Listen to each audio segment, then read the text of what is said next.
And I always say that growing up, I thought that's what all doctors did.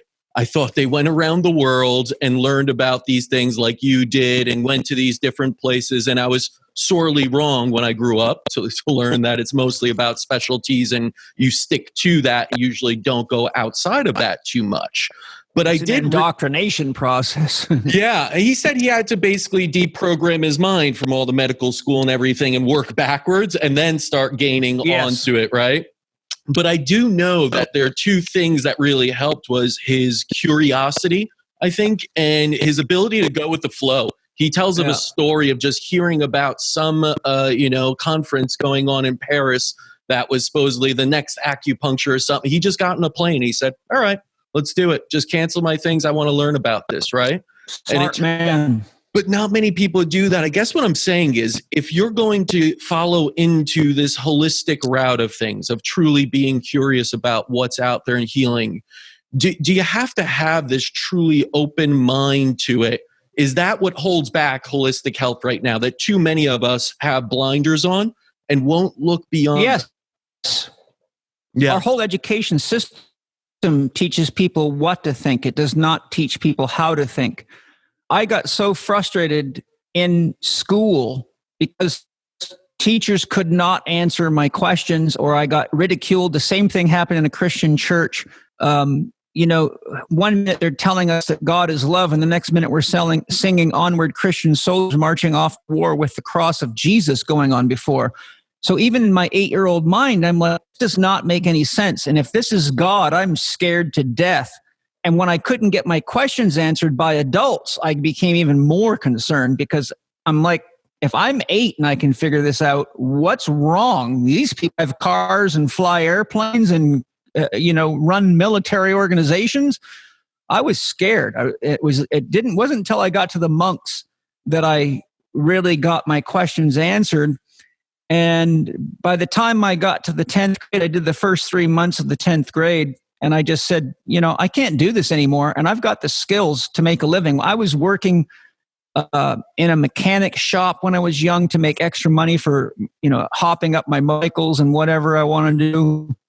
I worked in a butcher shop during hunting season, skinning elk and deer and moose.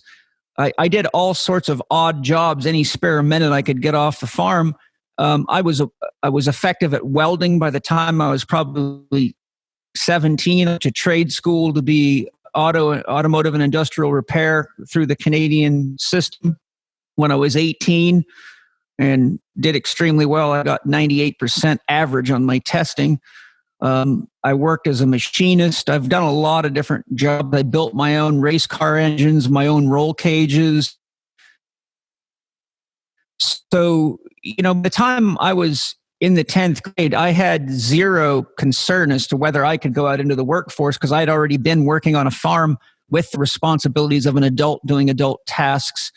And my father is a slave driver. It's just like, this guy, you do it now and you do it right or you get the hell beat out of you. So I learned to think on my feet and think fast. And when I can't get questions answered by people that should be answering questions, I lose faith. So I took it upon myself to educate myself and never look back. And having taught thousands and thousands of people from all over the world, it's almost true that the more degrees they have, the harder it is to teach them because they are more and more blinded to anything that goes outside of a belief system.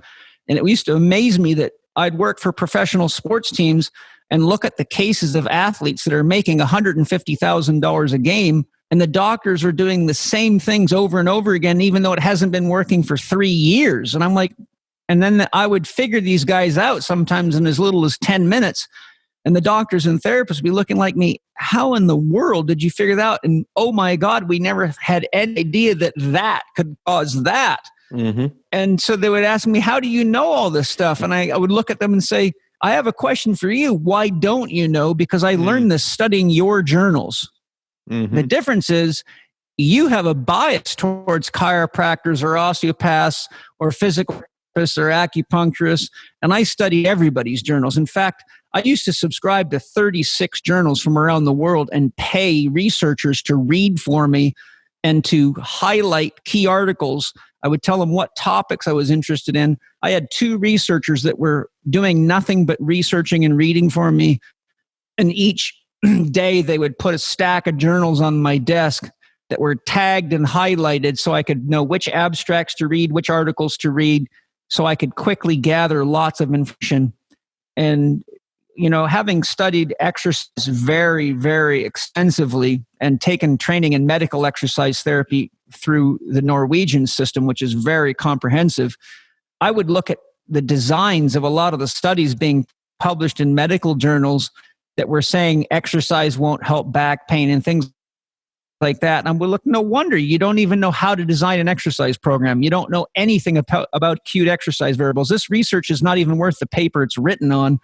Yet I'd be talking to doctors and they would be arguing with me, telling me that I was wrong and citing their own journals, but they didn't have enough knowledge about what they were looking at to realize that the journals they were reading were just trash. Mm-hmm. So I pretty much took the concept of how you function on a farm into the world. If you can't get the answers, what's wrong with an animal or what's going on a farm, you have to figure it out yourself, or your animals will die and you'll have no money and no food. So I just applied what I learned from common sense problem solving throughout my whole life, and it's served me well.